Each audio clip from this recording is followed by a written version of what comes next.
Ladies and gentlemen, welcome back to Steady Focused. I am your host. I am your number one, Mr. SimeonHendrix. And guys, on this episode, we're going to flip the script a little bit, or rather, we're going to switch up the sketch pad. Help me welcome to the show Austin Saylor from Boone, North Carolina. And he is proficient with virtual cameras. He's an After Effects wizard that specializes in, but not limited to, animating hand-lettered pieces. He is wildly popular on Instagram. His pieces are almost magical, the way they smoothly move across and around the screen. Please, let's give a big, steady, focused welcome to my friend, Mr. Austin Saylor.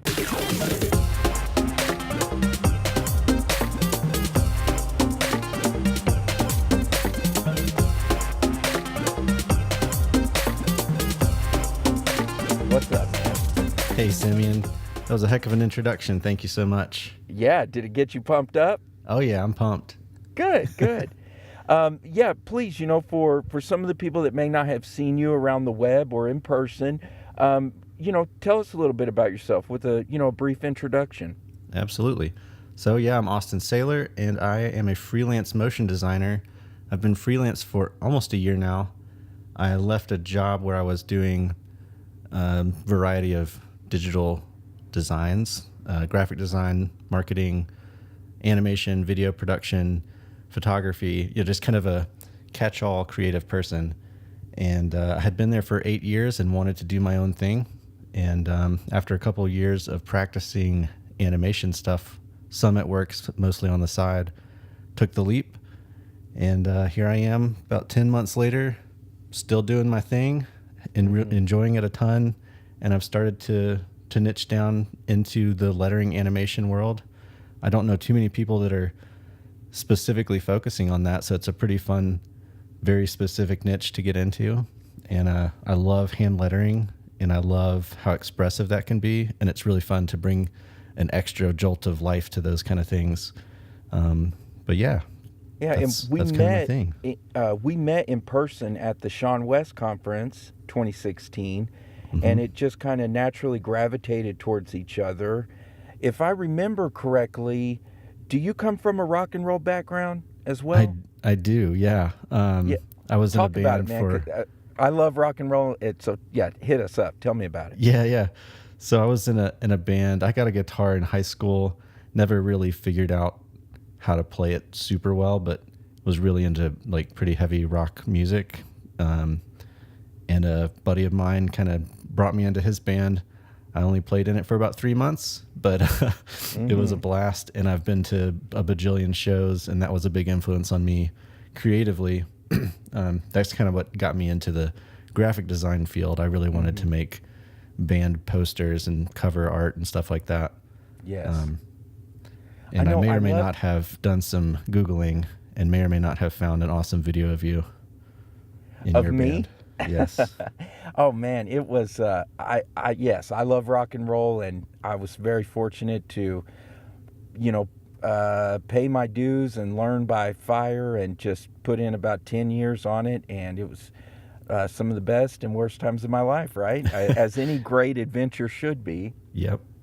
Yeah, and I love that in this world that we live, that we work, this creative, entrepreneurial, whatever, that there's so much tie back into music. I love that, man. Let's, I was curious, for your thoughts on this. In episode 12 of Steady Focused, I interviewed Caleb Wojcik, and he's also part of the SeanWes Community, and we talked about finding your niche, power of accountability partners, the importance of taking breaks, intentional, continual education. And then at the end of the interview, once I kind of wrapped everything up, as I like to ask everyone I interviewed, who do you think I should bring on the show? And instantly he said Austin Saylor. And I love that. And I want to know, why do you think you popped into his mind? Well, Caleb and I can't remember the first time we talked online, but yeah, he's been part of the SeanWes thing for a while. And I went to a conference at Wistia Fest, the Wistia Fest conference in Boston a couple years ago, and he was there. So I talked with him, and we started, building a relationship there. And recently we've started talking more about doing a project together. And so I would imagine that would be why I popped into his head. Yeah, and what are some of the takeaways, things that you have learned from him, or maybe he has learned from you? We both have a very similar mindset on business and networking and kind of putting in the hard hours to make something happen. I've learned a lot from him in the fact that he's gone from or tried a lot of different things. He did Fizzle, and he did his financial advice and all of his other ventures, which gradually got him to become the DIY video guy. Mm-hmm. And I felt like I followed a similar path, not literally what he was doing, but I've gone from being a graphic designer to a leather worker. I made leather products for a little while on the side. I tried designing t-shirts. I wanted to do web design, and then eventually kind of found my place inside of animation. And it's been a process to find find my thing, find my niche. Yeah. So I feel like we've had a similar path in that regard. And I love, I was just listening to his podcast with you, and oh, great. Resonated a lot with all of his advice about working hard, but also taking breaks and putting in the time necessary and not expecting results right away. Showing up, but it doesn't have to be like a every single day kind of thing, but continually putting in the work. Those kind of things. I was like, man, yeah, that's it. Taking the long vision, the long view. Slow and steady wins the race. Absolutely. Well, let's kind of continue down that path. So if I'm a young person or even an older person, age doesn't matter. Right. What if there's someone who feels, oh man, I haven't found my place in life, and I'm doing lots of experimenting, and I seem to keep hitting dead ends, but I'm still, reaching, I'm still hungry. What do you talk to them when they're feeling bad about the many avenues that they've gone down? The best advice that I've ever gotten was to take a long perspective on things. I used to want things to happen really fast. When I started my leather business, I did some math really fast and thought, if I could make 5 bags a day and sell them for this much, then I should be able to quit my job in like a couple months and make a living. And quickly found out that really is not the case for most things.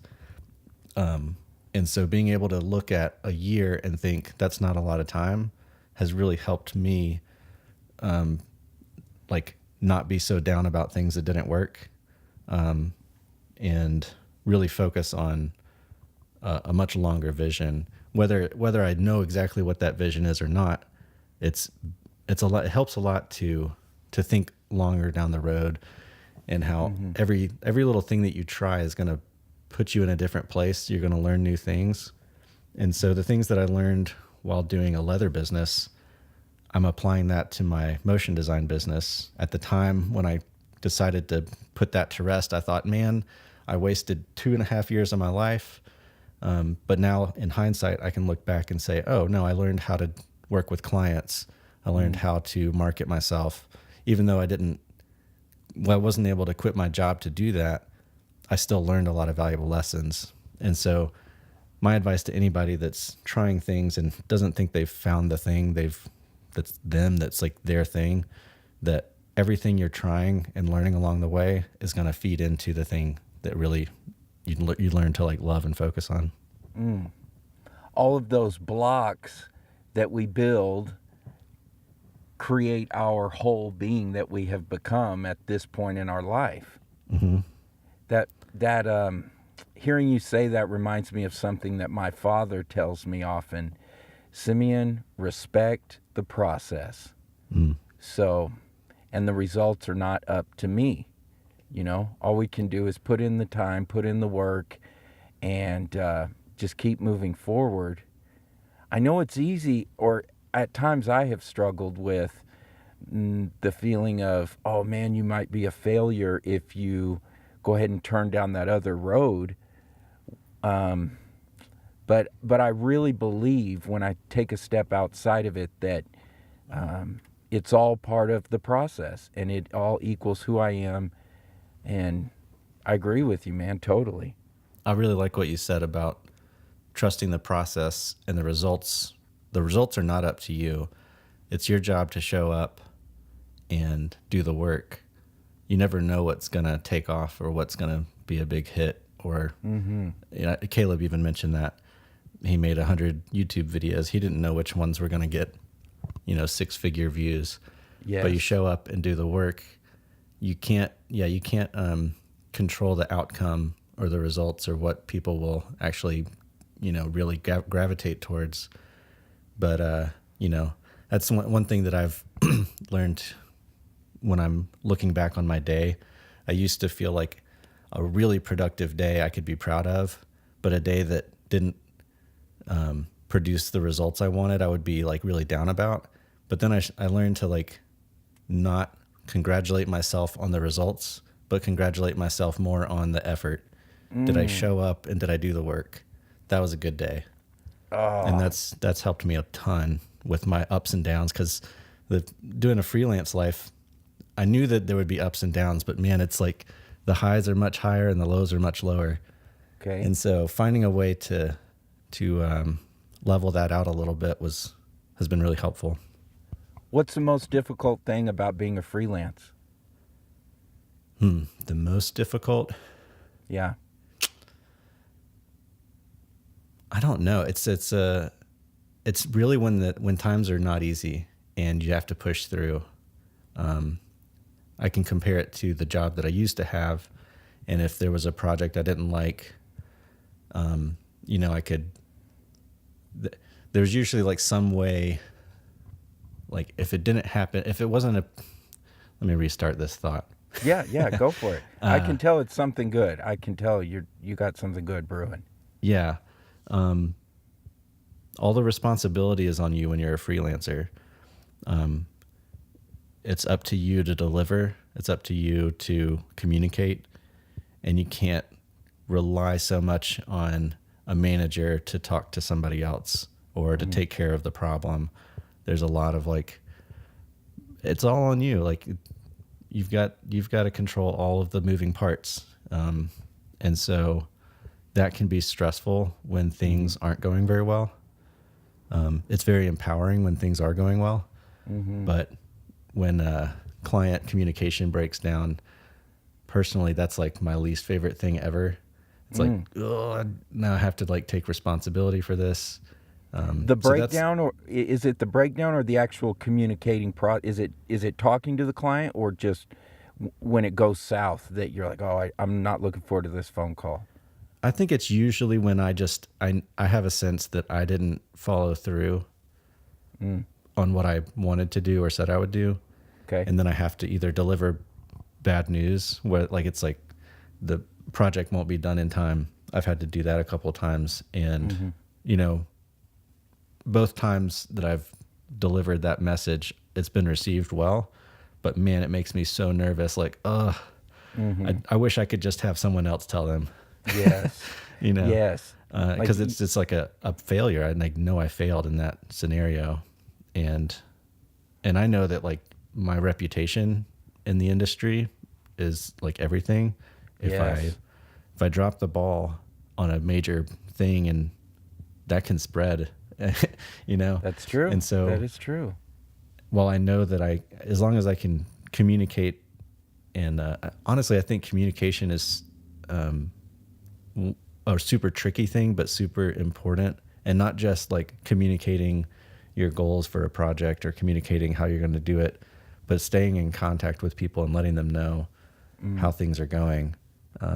That's been a revelation for me. I used to think, well, I'll give them my deadlines and, I'll deliver on time and everything will be good. But people really want to know, are things going well?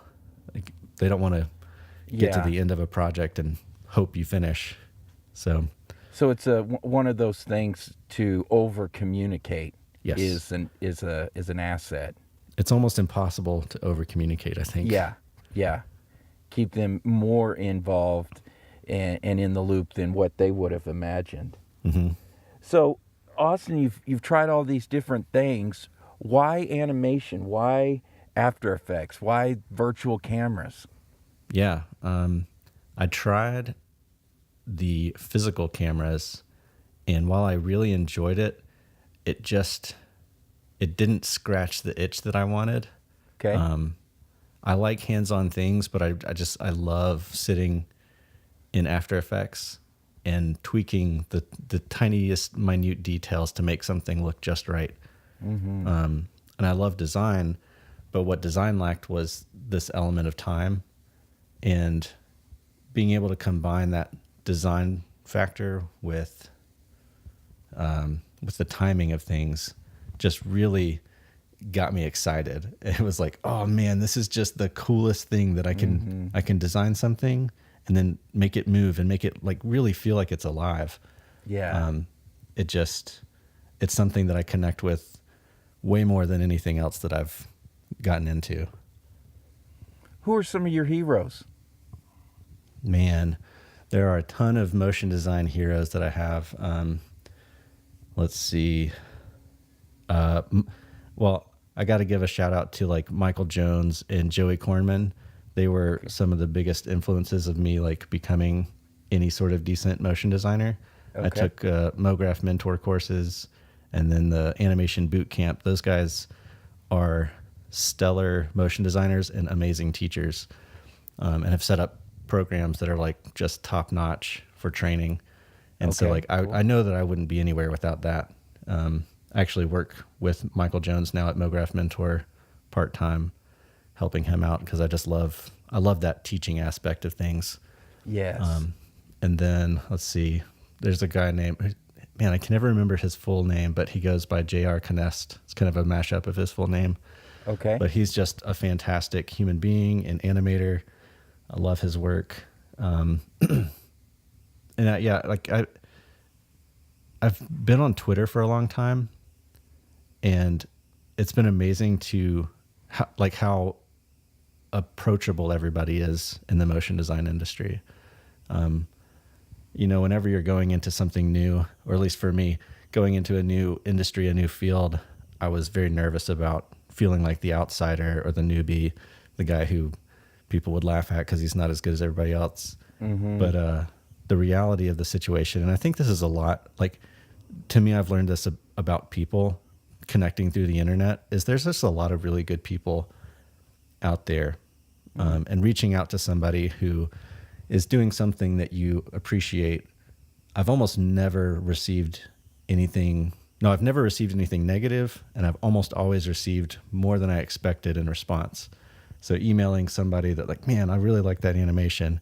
They would usually send me an email back that's like 4 times longer than what I sent, explaining how they did it. And if I ever want to connect with them again, just send them another email. Oh, that is an awesome feeling when you It's reach really out. amazing. And it's a big pat on the back, a big welcome to the club, man. We're glad you're here. Encouragement. Totally. Yes. Yeah. And that kind of leads into my next thought was if there is someone out there that's listening that wants to get into animation or motion graphics, or just even being a freelance artist, what do you tell them? 2 things. One is work on your craft and know that you can do the work. Like that's kind of the first and foremost thing. Gary Vaynerchuk's huge on social media and he has a gigantic following, but he always says, I worked on a business for like 10 or 15 years before I ever put my face out there, before I ever said anything. Mm-hmm. He's like, do the work, get good at it. So I think that's really important. Not necessarily that you have to wait 10 years, but get good at your craft, whether it's photography, video, or animation, or design, whatever it is, get good at the craft, and then also be connecting with other people. The internet is such an amazing place to connect, whether it's through Twitter or Instagram. There's little pockets of communities for whatever you're doing. So reach out, connect with people, send emails, And if you can ever meet up in person, that's like an amazing jump up. Everybody's connecting online, but if you can meet person to person, face to face, you're going to make such a bigger impact and receive a bigger impact from anybody. I don't know. I think for me, if I let me restart that sentence.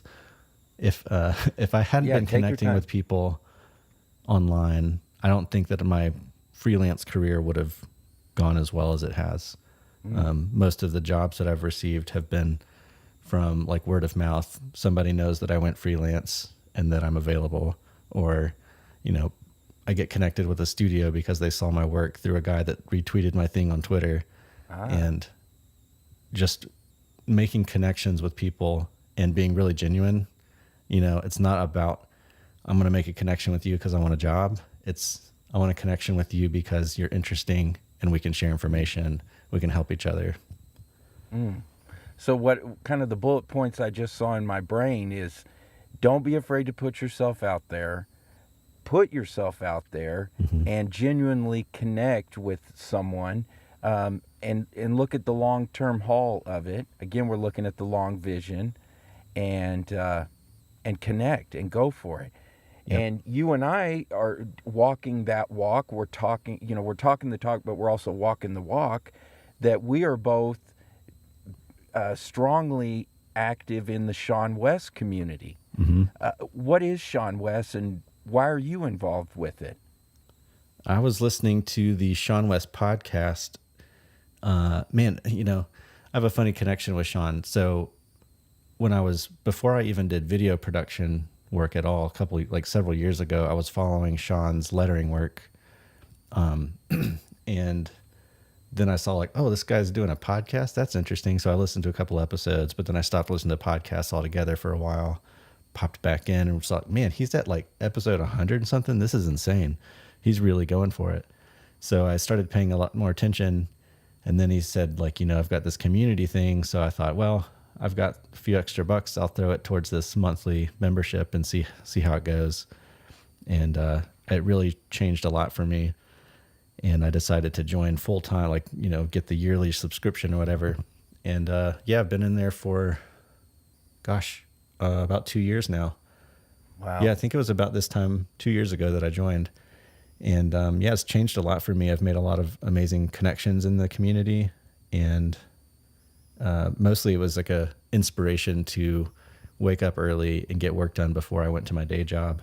Yes. And I know that that's one of those things where if I hadn't been so encouraged to put in a lot of extra work in outside of my day job, that I wouldn't be where I am today. Because I spent years hoping that my portfolio for my day job would bring about new opportunities, but I wasn't doing the work that I wanted to get hired for. Okay. So that's kind of an impossibility. If you're not doing the work that you want to get hired for, how are people going to know what you want to get work for? You're not going to get those kind of jobs. The SeanWes community helped me pushed me to do the hard work of waking up early or staying up late or whatever it was to get my work done.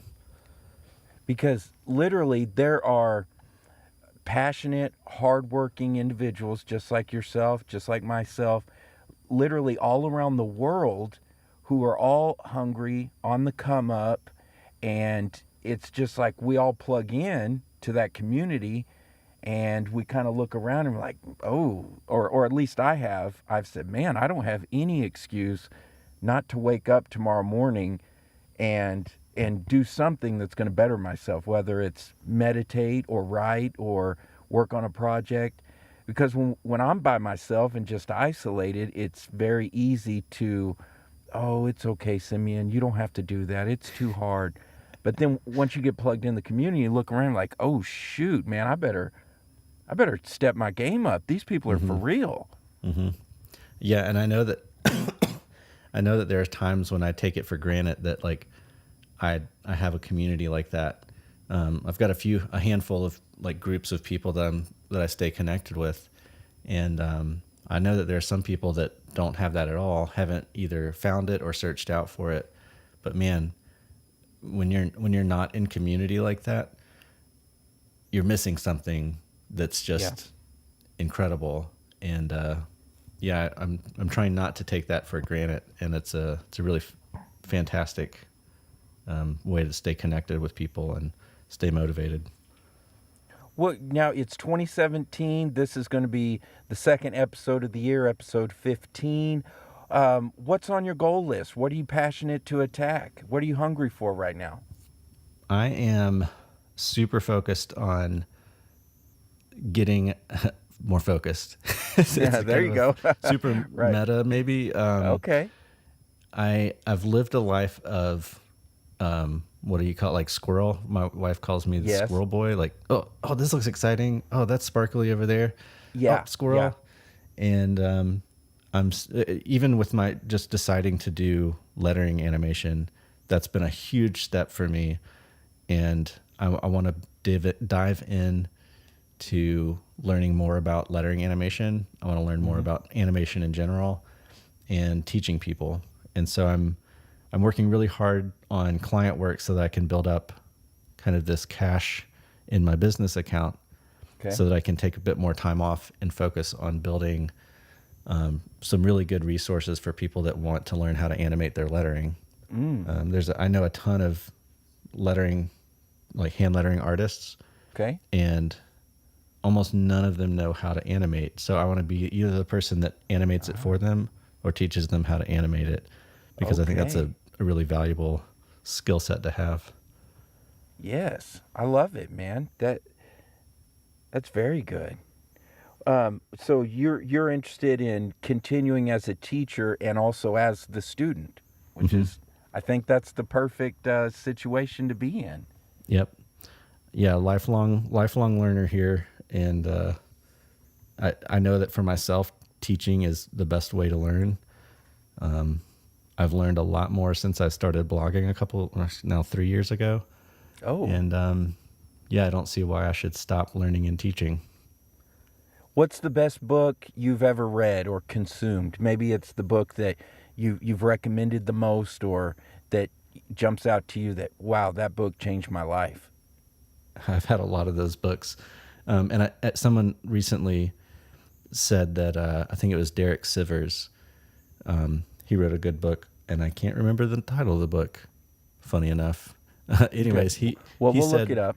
Yeah, he said that he reads books and writes reviews for the books that he reads and puts that out online, which that's one of my goals this year, is to read 24 books and write reviews for all of them. Oh, okay. But Cool. he said that he read a book called The Happiness Advantage, and he gave it a pretty poor review. And then somebody else wrote in an email and said, that was one of the best books I've ever read. Like, that changed my life. How could you give it such a bad review?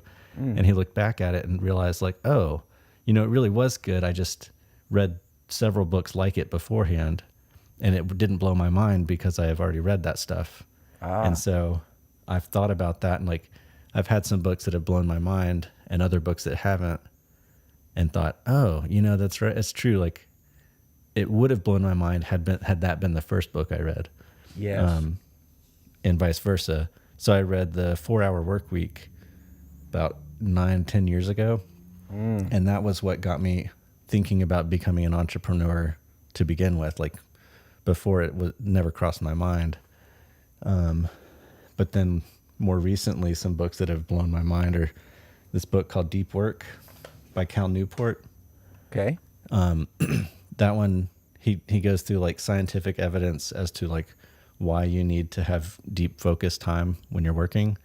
And it got me to rethink how I structure my day. So I try to structure my day so that I have about 2 or 3 90-minute chunks of uninterruptible time when I'm working.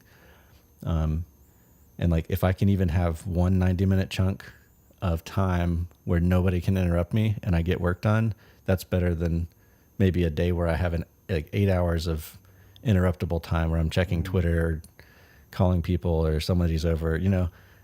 Absolutely, I know. That Yes. was huge for me. So focusing, it's not just a myth. It's not just some BS that's floating around. When we split our attention, it lowers our productivity, right? Is that what you have seen in your real world experience and what you've have fed into your brain? Oh yeah, totally. When I worked in my day job, the culture there was very much like you just go talk to anybody anytime, and it's not very appropriate to tell someone to go away. And so everybody was interrupted all the time. And then I moved my desk into a loft where it was harder to get to, so people interrupted me a lot less, and I got so much more done. Because just setting myself apart, and I would still go talk with people and still be like a part of the team, but I just made sure that I was stepping away to get meaningful work done. And yeah, so I'm a big believer in setting off time where like no one can talk to you, and you just like train your brain to focus. Because honestly, it's a brain thing. Like we're so used to that like gratification of checking social media or checking a website or checking your email, Telling it's a kind of joke. a twitch. Yes. And it takes time. It took me like 2 months to get even comfortable with working for 90 minutes without checking something. Like it was hard. Like even like I'm starting to meditate more now. And Yes.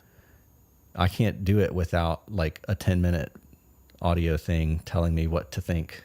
Yeah. You know, if I try or and what sit not down to and think, or that Yeah, it's okay to think, or what. I And feel you. That's helpful, but I do want to get to a place where I can sit down and meditate without listening to someone tell me to meditate, you know? Yeah. But it's hard. Like it's hard to train your brain, but I think it's a really valuable thing to train yourself to be able to focus. Especially in like these days, you're constantly having to learn either new skill sets or new marketing techniques, or, you know, learn about a new camera or whatever it is. Like there's always something new. And if you can focus and learn, you can learn so much faster and not get behind. Yep. There's so much to learn. There's so much to do. There's so many distractions. There's so much stimulus. It's all happening at the same time. And if we don't take that time, and this is something I'm re-implementing into my life, Austin, is that I totally believe in the power of meditating and finding that peace moment. So, and for me, I see and I hear that, you know, it allows my brain to process better and continue the focus and get through this thing that is 2017, man. Woo. Well, dude, this has been a phenomenal episode. I love it. What final thoughts do you have? What else is on your heart, man? Let's see. I think, and this is kind of the state of my brain most of the time. I'm consuming too much, but it's usually good stuff. So I'm like, I realized that I'm reading 5 books at the same time, which goes totally against my desire to focus. And so my message to the world right now is to know yourself and know what your limits are, and learn how to use your brain to kind of rein in on the things that are a little bit out of control. For instance, I have too many client projects going on, and I'm reading too many books, and I'm consuming too many things. So I'm learning that I need to rein in on those things. For me, maybe other people can handle that many things, but for me, I'm trying to rein in and minimize, become a little bit more minimalistic, so that I can control what I can. And that kind of goes with, speaking of control, something else that I've learned not for business. Well, I guess it applies to business because it's in your brain. Learning to control the things that you can control and let go of things you can't control. I've been really upset in my life at certain times over things I couldn't control, and that just doesn't do you any good. So that's been a huge thing for me over the last couple months. That's the serenity prayer. Lord, grant me the strength to accept the things I cannot change. What is it? The wisdom, the strength to accept the things I cannot change, and what is it? The wisdom to know the difference. What I can't think of it, but yeah, the serenity yeah. prayer. You're right on with it, dude. Awesome, man. I really appreciate you taking the time and coming on and sharing with me. I have a much better point of view of where you're at in your life, and you have opened up my eyes to some very important things, dude. So I appreciate you, Austin. Thank you. Dude, well, thanks for having me on. I love your show, and it's been awesome to connect with you more. You're a big inspiration. Love your energy and your spirit and your heart. So thanks, man. Oh, dude, I got tears and I got goosebumps. So thank you. Hey, man, people want to find you more and they want to follow your progress. You've talked about some big things you've got laid out for 2017. How can they follow you? How can they get at you? My website, austinsaylor.com, is where I kind of put all my stuff. I've got my lettering animation page there and my portfolio. And then I'm on social media at the handle It's Austin Saylor. And I'm like Twitter, Instagram, Snapchat, all those kind of things. There you go. So, ladies and gentlemen, this has been episode 15 of Steady Focused. We have been privileged to have Austin Saylor on with us. Make sure you check him out. If you want to talk to Austin and you can also find us in the SeanWes Community. We're hanging out there in the chat room, giving advice, taking advice. But yeah, this is great. Thank you guys for tuning in. Until next time, I am your host, and I am your number one, Mr. SimeonHendrix, and this is Steady Focused.